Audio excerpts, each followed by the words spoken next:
ang mga kwento ng pag-ibig, kwento ng buhay, at kwento ng pag-asa dito sa Barangay Love Stories. Love Stories.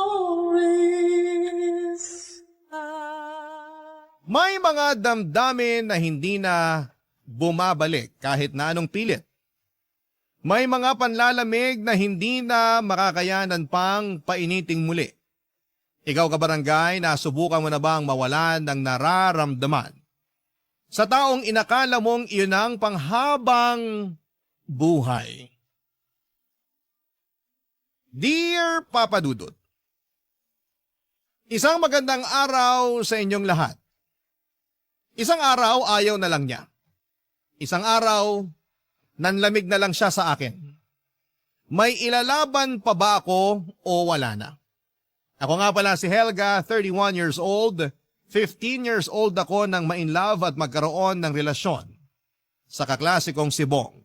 Kaedad ko rin at maaga kaming naging mapuso. Nabuntis niya ako sa edad na 15.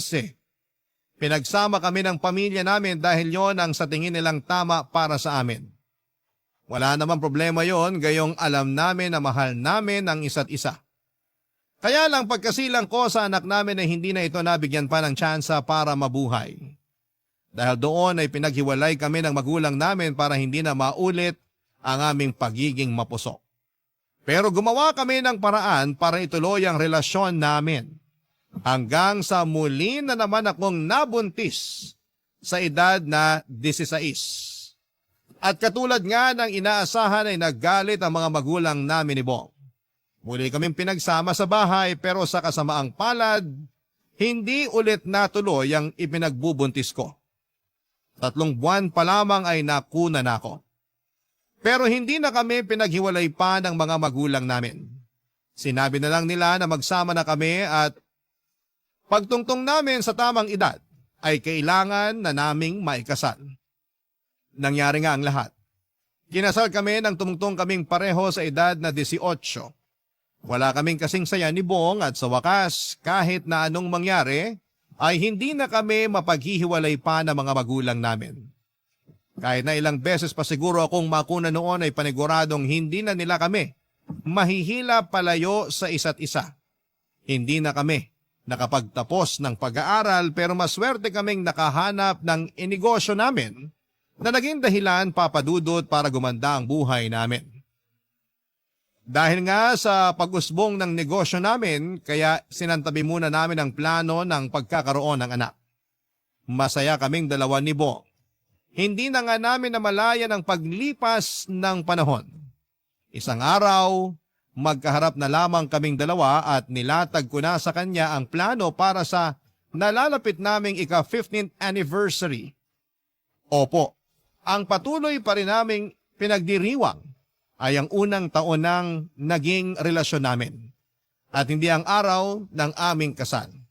Dahil para sa amin yon ang taon kung kailan nagsimula ang aming forever.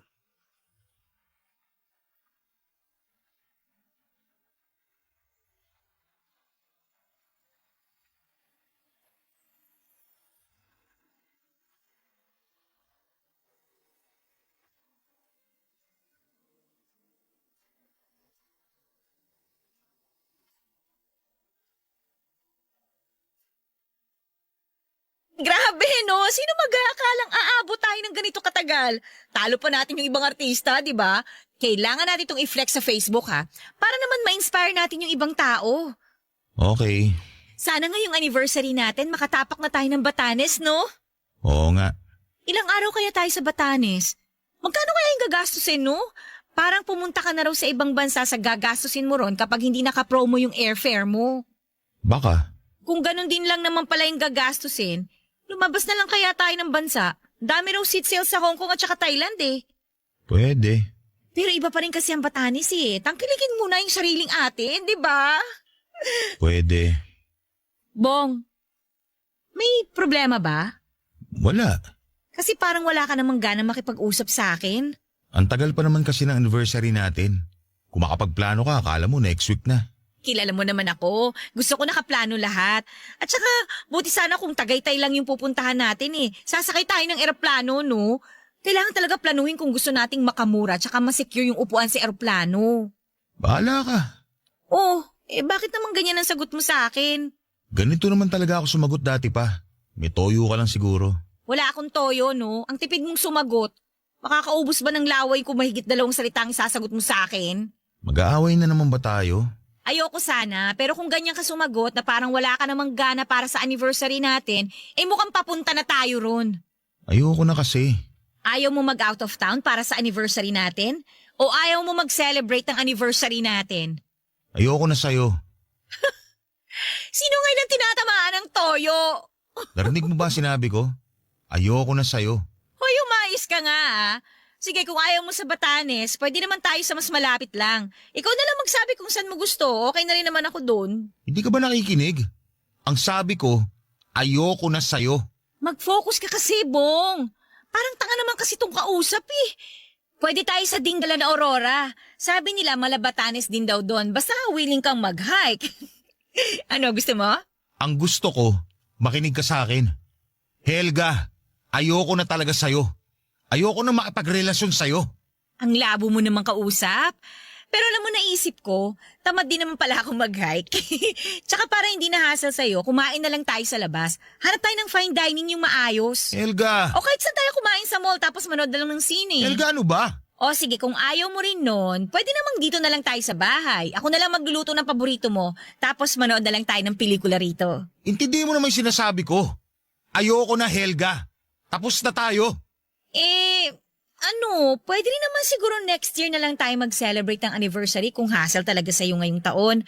Mag-post na lang tayo ng pagbati natin sa isa't isa sa Facebook. Helga, please. O kahit wag na.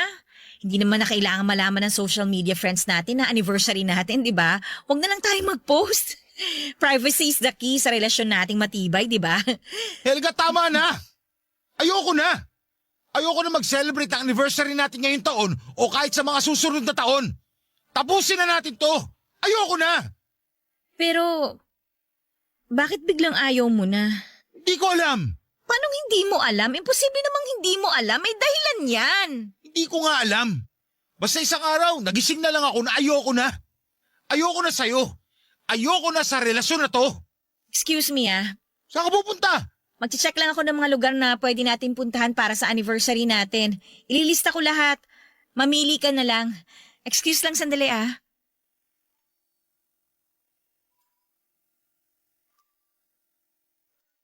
Nagmadali akong pumasok sa kwarto namin ni Bong, Papa Dudut. Hindi naman niya ako sinundan at nanginginig akong sinarado ang pintuan. Nagpatugtog ako ng malakas na kanta para matabunan ang paimpit na pag-iyak ko habang nakahiga sa kama. Wala akong lakas noon kaya nagpasaklolo ako, Papa Dudut.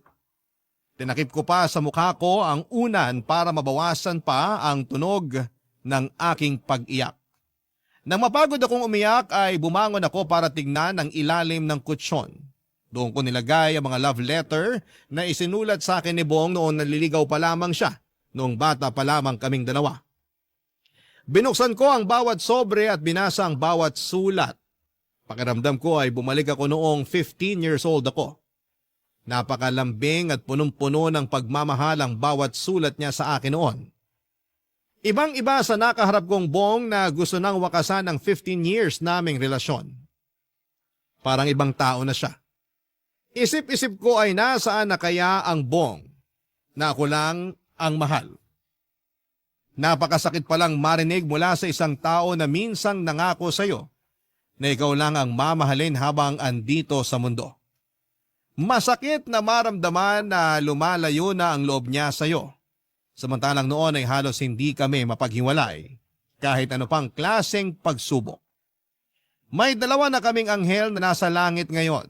Bakit hindi nila magawang udyokan ng tatay nila para mahalin akong muli? Hindi ko yon matanggap.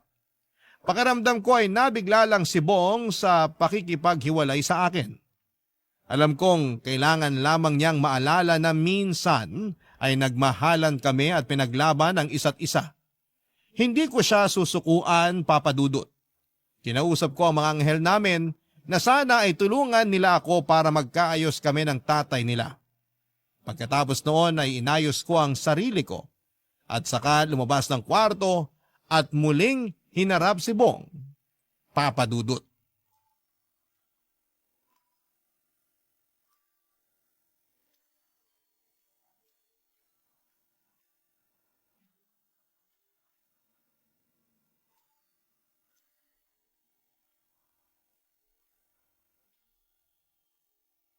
Makikipag-usap ka na ba sa akin? Oh, ikaw ready ka na?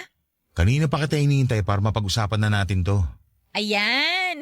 Pasensya ka na kung natagalan ako sa kwarto ha. Ang bagal pala ng sagap ng internet natin doon. Ngayon ko lang napansin. Ang hirap mag-search ng mga pupuntahang lugar para sa anniversary natin. Helga naman. Pep, makinig ka muna sa akin bago mo tanggihan tong mga suggestion ko para sa anniversary natin, okay? Yan pa rin ang gusto mong pag-usapan? Hindi na nga natin isi-celebrate yan kasi tapos na tayo. Maganda rin pumunta sa Iloilo ngayon habang hindi pa maulan masyado. Tsaka bumili tayo ron ng pastillas at biskotso. Naku, matutuwa ang nanay mo. Paborito niya pastillas, di ba? Helga, ano ba? Huwag ka mag-alala. Kung ayaw mo sa Iloilo, okay lang. Pwede rin tayong pumunta ng Buskalan.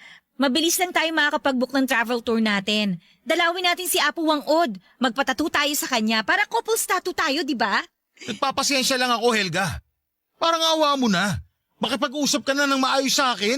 Ano pa ba itong ginagawa ko? Nakikipag-usap naman ako sa'yo ng maayos. Ikaw tong galit. Huwag kang mag-alala, hindi naman tayo gagastos ng sobra sa anniversary natin. Hindi yan ang gusto kong pag-usapan. Pag-usapan natin kung paano nga tayo andito sa bahay at kung paano natin sasabihin sa pamilya natin na hiwalay na tayo. Bakit tayo maghihiwalay? Ano ba kasing pinagsasasabi mo? Helga, makisama ka naman. Huwag ka namang magpanggap dyan na parang wala kang alam sa mga sinasabi ko. Wala naman talaga eh. Kanina ang ayos lang natin na nag-uusap, di ba? Tungkol sa anniversary natin. Tapos ngayon... Walang maayos kanina. Ano ba pinagsasabi mong maayos? Napupuno na ako sa'yo, Helga. Totoo naman ah. Di ba ang saya mo pa nung sinabi ko sa'yo na sa Batanes tayo magse-celebrate ang anniversary natin? Nahihibang ka na. Hala siya.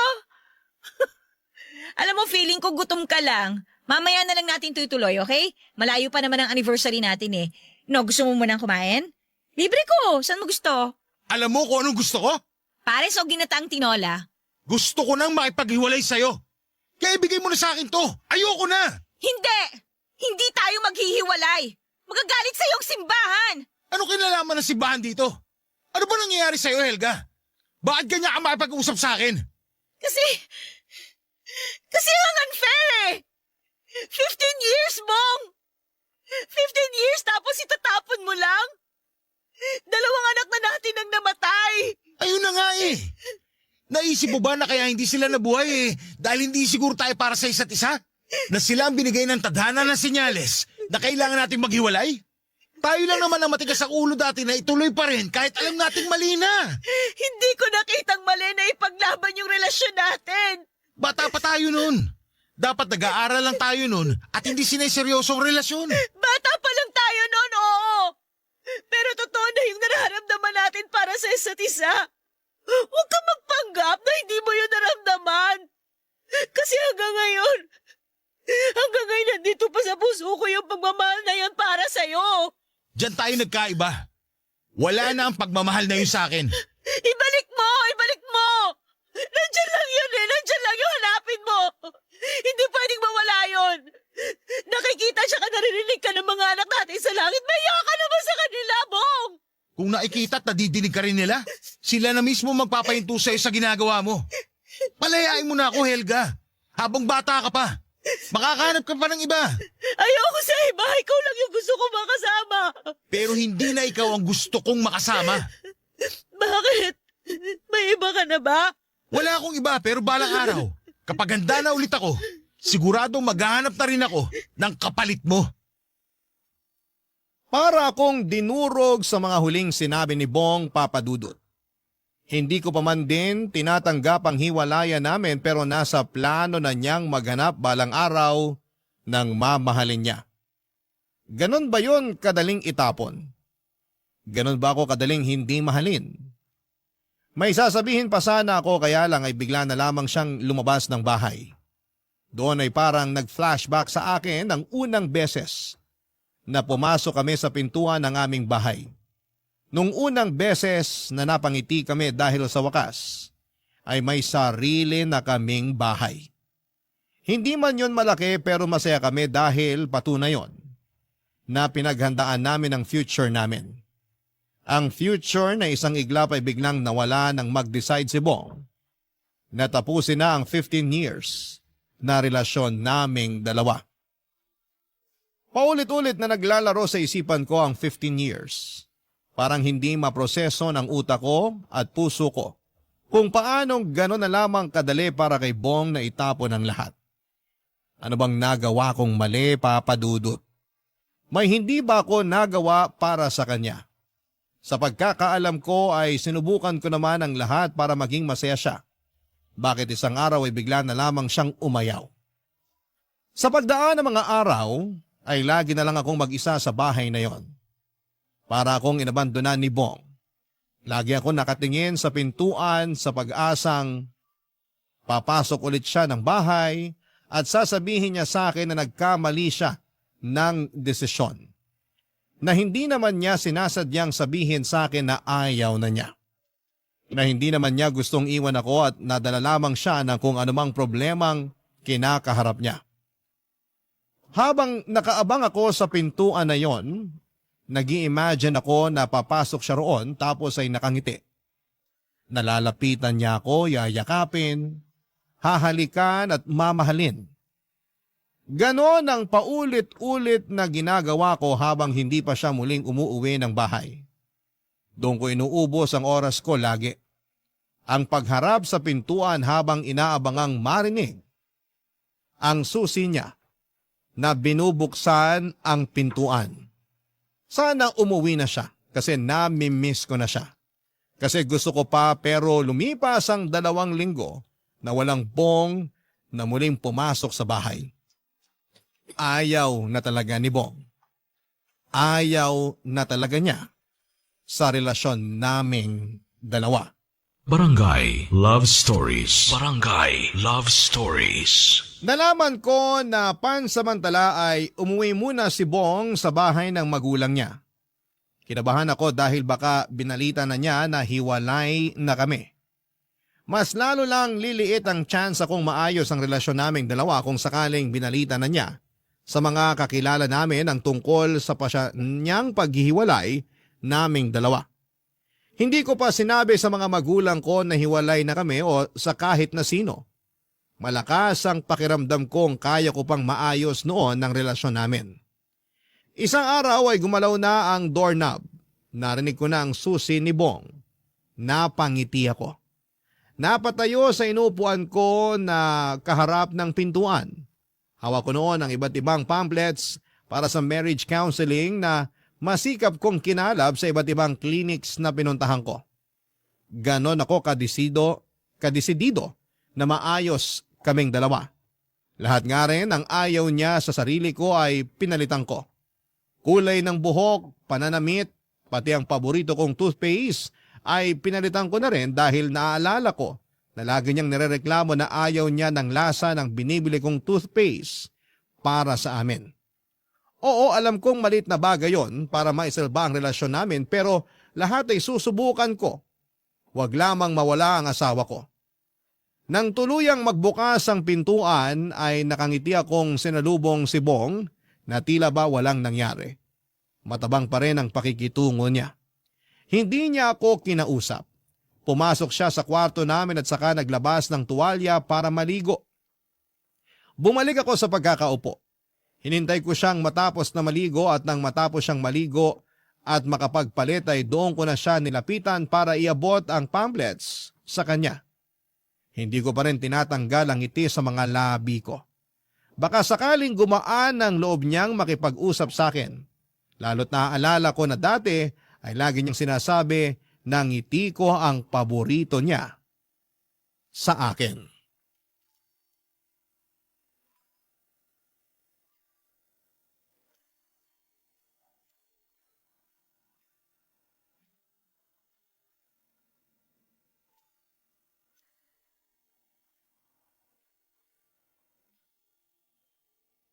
Bakit ganyan ka makangiti? Wala lang. Masaya lang ako kasi umuwi ka na. Bawasan mo na. Hindi na nakakatuwa. Kala ko ba paborito mong ngiti ko?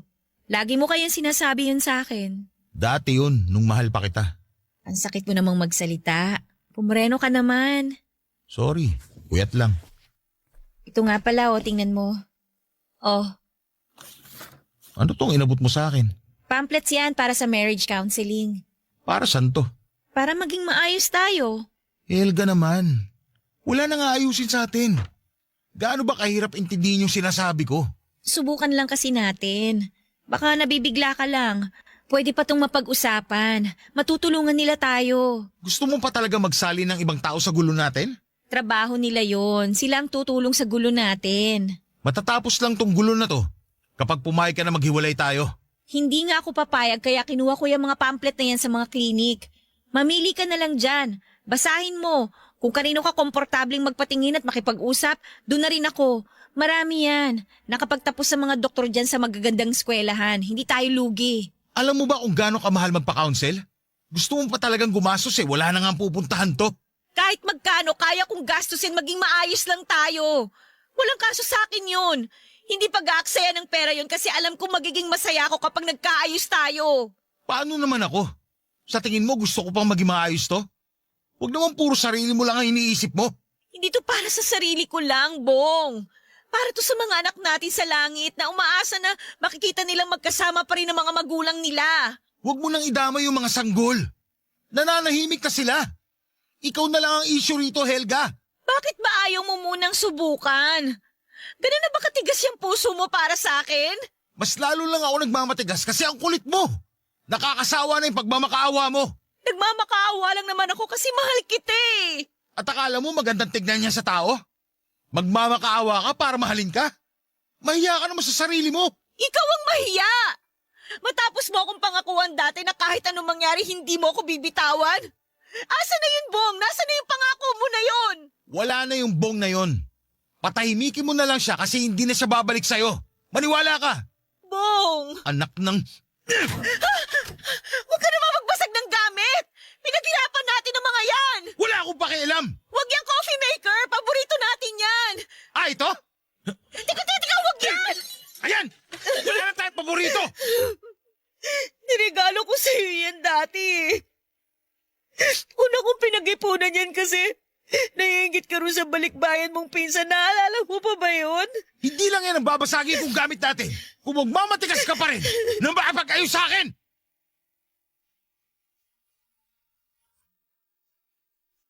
Nagmadaling lumabas ng bahay si Bong Papadudut.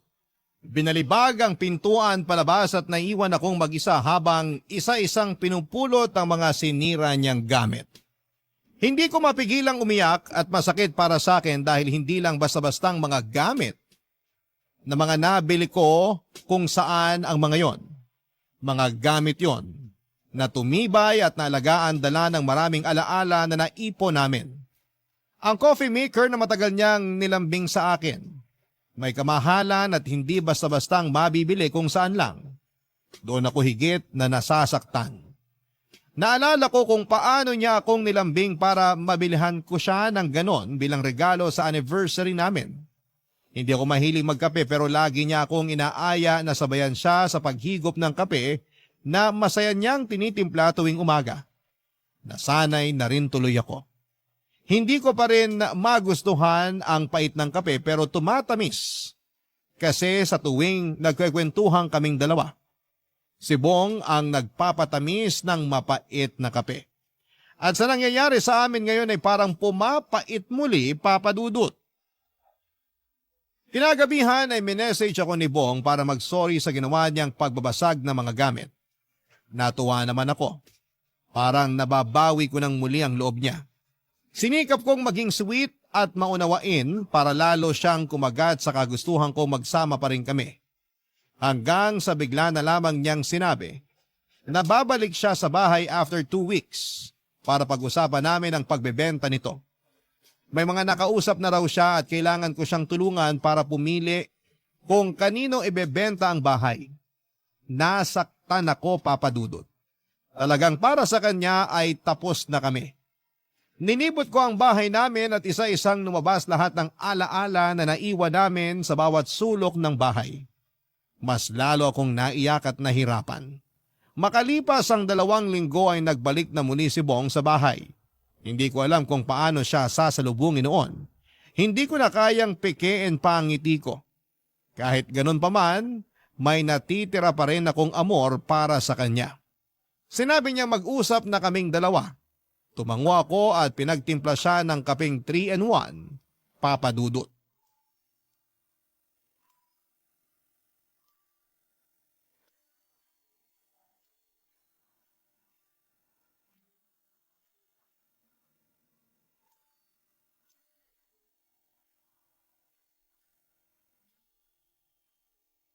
Masyadong matamis tong 3-in-1. Hindi na ako sanay sa ganitong klase ng kape. Sana kasi hindi mo binasag yung coffee maker. Paano na magiging hatian natin dito sa bahay? Walang hatian na mangyayari. Hindi natin to ibebenta. Ibibenta natin to. Sino namang titira rito pag naghiwalay na tayo? Kapag naghiwalay tayo. Binigyan na kita ng ilang linggo para tanggapin tong sitwasyon natin. Gising na! Kailangan na natin tong ibenta para makuha ko na yung kalahati ko. Bakit ba atat kang ibenta to? Pati ba dito sa bahay natin nanlalamig ka na rin? Walang personalan. Hindi lang praktikal na hindi natin ibebenta tong bahay ngayong hiwalay na tayo. Kakacheck ko lang kagabi ng marriage contract natin. Kasal pa rin tayo. Sige, ilaban mo lang yan. Pero ilalaban ko pa rin na maibenta na natin tong bahay para magamit ko pang ibang bansa. Mangingibang bansa ka? Oo. Gusto ko makapagsimulang muli sa ibang lugar. Malayo sa'yo. Ganyan ka na ba kasuklam sa akin? Tipong kailangan mo pang umalis ng bansa para lang malayuan ako? Oo. Sakto lang din naman pala. Alam mo ba na nagchat-chat sa akin yung manliligaw ko noon bago naging tayo? O ngayon, Kinukumusta niya ako. Gusto akong yayaing lumabas. lumabas ka lang. Okay lang sa'yo na makipag-date ako sa dating manliligaw ko? Oo. Wala ka man lang bang mararamdaman? Alam mo kung ano lang yung nararamdaman ko? Inis. Pinahihirapan mo kasi ako. Kung gusto mo makipagligawan, gawin mo lang. Papayagan kita. Pero payagan mo na rin akong ibenta tong bahay para matapos na to. 15 years tayo, Bong. 15 years pero kumakabugaw ka sa akin sa iba? Akala mo kaibigan lang kita? Sino ba nagbukas ng topic tungkol doon? Ikaw naman, di ba? Sinabayan lang kita. Tapos magagalit ka. Gusto ko lang makita kung may pakialam ka pa sa akin. O ngayon nakita mo nang wala. Ayos na ba? Bong, wala naman talaga nagpaparamdam sa akin na dating manliligaw. Gusto ko lang namang makita na kahit papano may puwang pa rin ako sa puso mo. Nakukurta na talaga utak mo. Dahil sa'yo! Dahil binigla mo ako sa mga desisyon mo. Hindi ako makapag-isip ng matino. Sorry. May kasalanan nga ako ron. Sige, ganito. Bibigyan pa kita ng oras para pumayag sa alo ko na ibenta na tong bahay. Sana pumayag ka na kagad habang may mga nagkaka-interes pa sa bahay natin. Sige. Dito na muna ako matutulog. Talaga? Sa sala na ako. Ikaw na sa kwarto. Maglalabas na lang ako ng unan at kumot. Magtabi na lang tayo. Ilang gabi na akong nalulungkot mag-isa sa kama eh. Tabihan mo naman ako. Pahihirapan mo lang ang sarili mo, Helga. Mabuti ngayon pa lang masanay ka nang wala na ako sa dating pwesto ko sa kama. Ayokong masanay. Ano, tatabihan mo ba ako? O mas lalo kong bibitinin ang desisyon kong ibenta tong bahay? Walang nagawa si Bong kundi ang pumayag na tabihan ako. Nagsuot ako ng pinaka-sexy na pantulog ko. Yung pantulog na hindi ko na nagagamit dahil naliitan ko na. Yung pantulog na ginagamit ko noong unang taon ng kinasal kami. Noong mga panahong sobra pa ang init ng pagmamahala naming dalawa. Ginamit ko ulit yon sa pag-asang makatulong para manumbalik ang pagtingin sa akin ni Bong. Pero parang hindi umubra, Papa Dudut. Tinalikuran lamang niya ako at nagkumot hanggang ulo. Habang ako naman ay pilit na dumidikit sa kanya. Siya naman ay palayo ng palayo sa akin. Hinarap ko siya at sinubukang yakapin pero tinanggal niya ang pagkakayakap sa akin. Hindi ko siya maintindihan.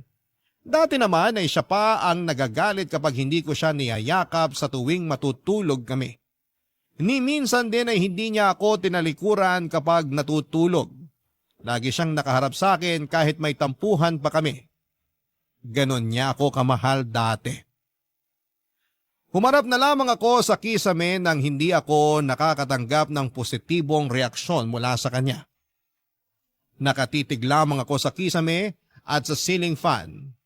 Parang binibilang ko ang ikot ng ceiling fan para magpaantok. Pero hindi yon naging epektibo. Kaya naman naglakbay na lamang ang isipan ko pabalik sa mga unang gabi na natulog kami sa kamang yon bilang mag-asawa. Ilang lambingan, harutan at tampuhan ang nasaksihan ng kamang yon. Ilang luha rin ang sinalo ng mga una namin sa tuwing may pinagdadaanan kami sa aming relasyon.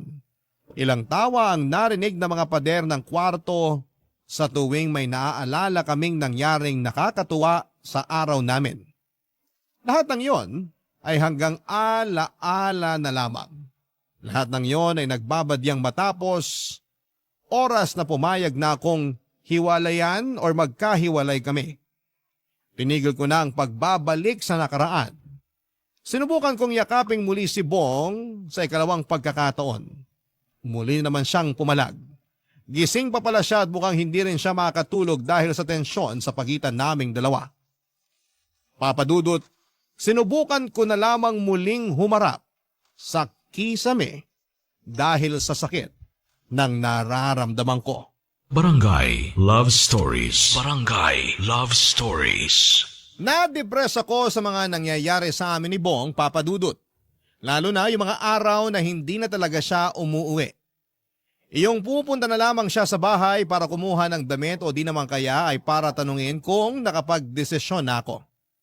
Napakahirap noon lalo't wala akong ibang palapitan o makausap man lang sa pinagdadaanan ko.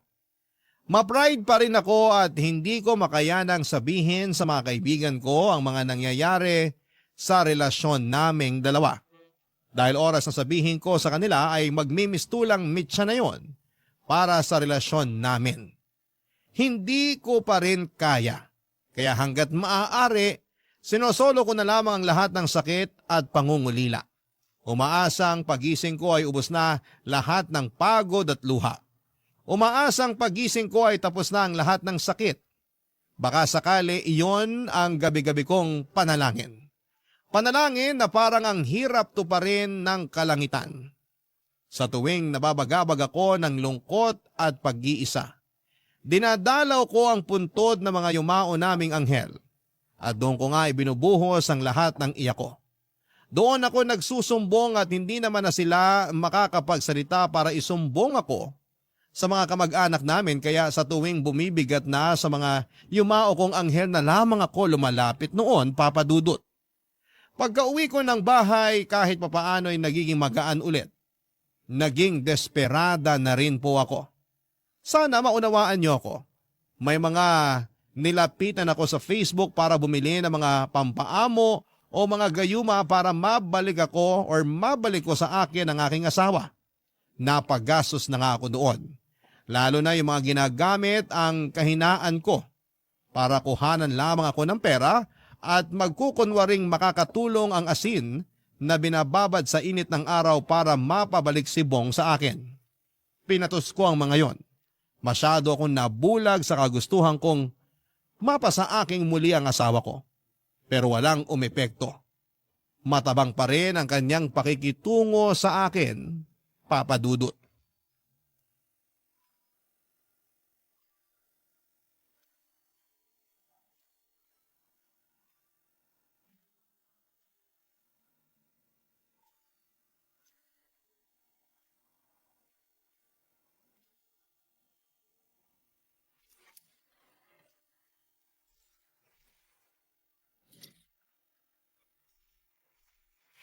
Helga? Oh, umuwi ka. Minessage mo ako eh. Sabi mo nakapag-desisyon ka na. Lika, samahan mo ako dito sa sofa. Bakit nakapantik bra ka lang? May sinusukat kasi akong damit kanina eh. Hinubad ko lang kasi masyado palang mainit. Magsuot ka muna ng damit. Hihintayin kita para makapag-usap tayo. Magtitimpla lang ako ng kape. Okay na tong suot ko. Sabi ko nga sa'yo, naiinitan ako. Hindi ako komportable sa suot mo. Hindi ba? Parang dati naman gusto mo laging nakikita akong ganito. Dati yon, nung mag-asawa pa lang tayo. Mag-asawa pa rin naman tayo ngayon Legal pa rin kitang kahati sa katawan ko. Magsuot ka na ng damit. Ayoko makipag-usap sa'yo ng ganyan lang ang suot mo. Bakit hindi ka makatingin sa akin? Kasi nakakailang. Hindi na tayo mag-asawa. Pero kung makabalandra ka ng katawan mo, para ka nangaakit ng customer sa beer house. Naaakit ka ba? Ano bang klaseng tanong yan? Paborito mo laging makita ang katawan ko, di ba? Lalo na kapag pagod ka, tsaka gusto mo ng lambing. Helga! Paborito mo rin tong bra na suot ko. Ito yung bra na paborito mong tanggalin kasi kabisado mo na yung hook nito. Kahit sa madilim, kaya mong tanggalin gamit ang kaliwang kamay mo. Alam ko kung anong ginagawa mo. Alam ko rin kung anong ginagawa ko. Para sabihin ko sa'yo, hindi na yan i-epekto sa akin. Hindi ba? Pero bakit parang pinagpapawisan ka? Kasi mainit dito sa sala. O mainit lang sa pakiramdamang makita ang bra at panty ko? Helga, tumigil ka na. Nagmadali akong pumunta rito para mapag-usapan na natin ang bentahan ng bahay. Mamaya na natin pag-usapan yan. Mas magandang kalmado lang tayo kapag nag-uusap. Tsaka alam ko kung paano ka pakakalmahin. Aalis na lang ako kung aakitin mo lang ako. Halika rito. Magpaakit ka na. Hindi naman masama Wala namang bawal. Ayoko. Bong, halika na. Halikan mo ko. Helga, ano ba? Diba? Gustong-gusto mo na hinahalikan tong leeg ko? Sige lang, gawin mo. Ano ba? Halika na. Tumigil ka na. Kahit magubad ka pa ng paulit-ulit, hindi na magbabagong isip ko. Ayoko na sa'yo. Hindi na kita mahal. Mahirap bang intindihin yun? Bong! Hindi na kita mahal! Para kung binuhusan ng malamig na tubig nang sigawan ako ni Bong para sabihin sa akin na hindi na niya ako mahal. Nanliit ako. Napatakbo ako sa kwarto para kumutan ang sarili ko. Umiyak ako ng umiyak. Kumatok si Bong sa kwarto para mag-sorry sa mga masasakit na sinabi niya pero huli na para mapawi niya ang sakit. Hinayaan niya na rin ako pagkatapos. Hindi na siya nagpaalam sa akin at umalis na lamang siya. Narinig ko na lamang ang pagdampot niya ng susi at pagbukas ng pintuan at paglabas ng bahay. Mas lalo akong umiyak nang marinig ko ang pagsarado ng pintuan. Tanda na nakalabas na naman siyang muli sa bahay. Doon na naman ako umiyak ng todo. Naramdaman ko bigla ang lamig sa kwarto. Gumilid ako sa pwesto ni Bong sa kama at sa ganong paraan ay parang katabi ko siya at niyayakap ako. Nakakapit pa rin ang amoy niya roon, Papa Dudut. Mas lalo lamang akong nalungkot. Ilang araw ulit na hindi bumalik si Bong sa bahay at nung panahon na yon ay pakaramdam ko. Unti-unti na akong nasasanay.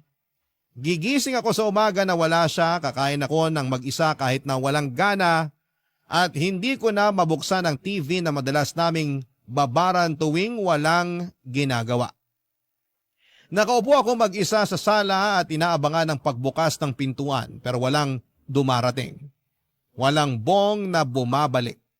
Oras-oras ay naglalakad ako sa kabuuan ng bahay, bawat sulok ay hinahanapan ko ng alaala.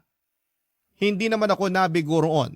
Panay pa rin ang iyak ko at mukhang mahirap bago ako masanay na nagbago na ang buhay ko sa pagkalas ni Bong sa akin. Isang gabi ay minessage ko si Bong. Pinapunta ko ulit siya sa bahay at sinabi kong kailangan na naming mag-usap. Pumayag naman siya kaagad. Nilabas ko ang kahon ng sapatos kung saan ko inilagay ang pinaprint kong wedding pictures namin. Hindi niya alam ang tungkol doon. Bala ko sanang isorpresa yon sa 15th anniversary namin na alam kong hindi na matutuloy pa.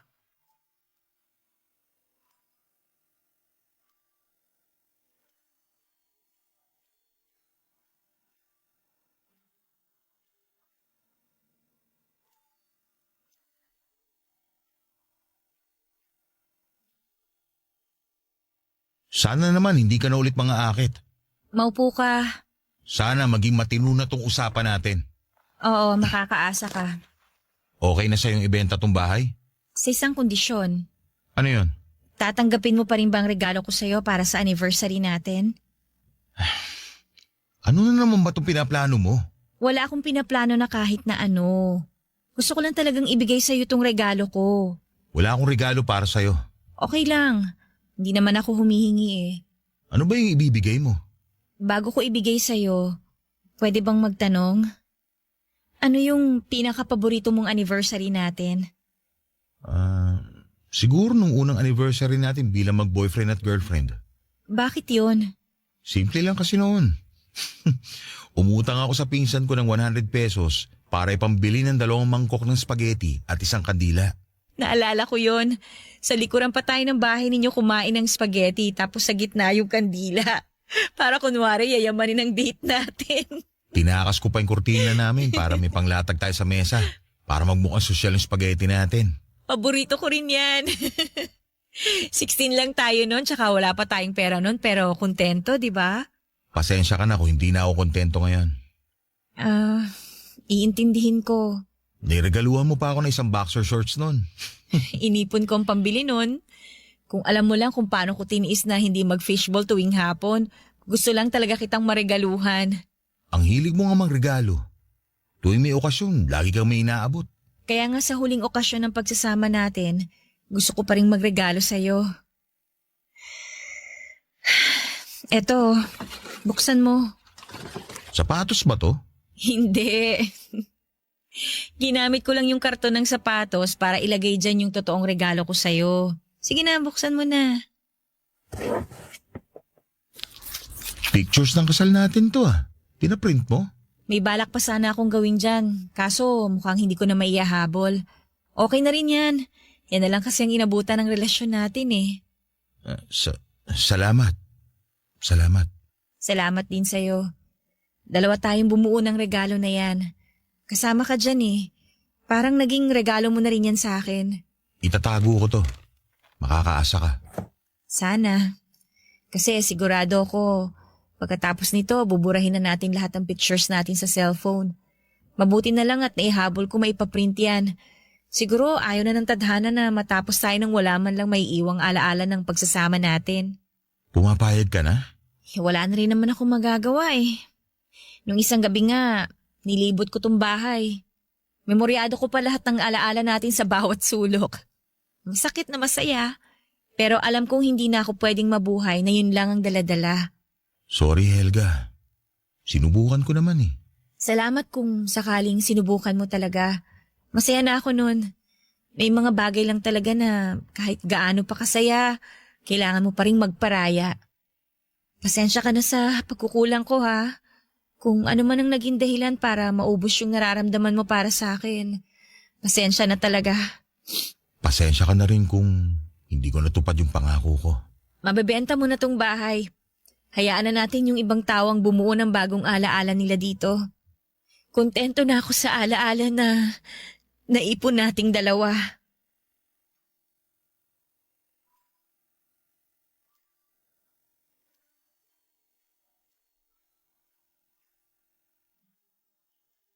Papadudot niyakap ako ni Bong at doon ay nagbadya ang mga luha ko. Pabulong siyang nagpasalamat ng paulit-ulit. Mas lalo tuloy sumikip ang aking dibdib. Mas lalong nagmadaling lumabas sa mga luha sa aking mga mata. Yun ang katapusan ng pagbuo ng mga panibagong alaala. Plinano naming mabenta ang bahay sa lalong madaling panahon at nagawa naman namin yon. Hindi ko na gustong mabuhay at manatili sa piling niya kahit gaano ko pa kagustong ipaglaban siya. Kahit mahal na mahal ko pa siya. Minsan talaga, mapipilitan kang bumitaw kahit gusto mo pang kumapit. Kasi yon ang nasa isang dulo ng tali. Kanino ka pa kakapit kung nauna na siyang bumitaw? Hindi ba't sa sarili mo na lamang? Mabigat sa akin na lisanin ang mga ala-ala namin ni Bong Papadudot pero wala nang saysay ang patuloy kong pagkapit doon dahil tapos na. At na-experience na namin ang lahat ng pwedeng maging ala-ala namin. Ang mga bagay na tapos na ay hindi na dapat sundan pa at balikan. Sa ngayon ay naghahanda na ako para umalis ng bansa, hindi ba't si Bong ang unang nagplano na lisanin na ang bansa para makapagsimula sa ibang lugar. Hindi yun nangyari sa kanya Ako ang unang makakaalis ng bansa. Ako ang unang bubuo ng buhay sa ibang lugar malayo sa kanya. At alam kong kailangan kong gawin yon para mas mapadali ang paglimot ko. Magiging mahirap magsimula sa ibang lugar na hindi siya kasama. Lalo't nasanay akong kasama siya sa bawat yugto ng buhay ko. Pero ginagawa ko na to para sa sarili ko. Dahil utang ko ang pagbangon kong ito sa sarili ko.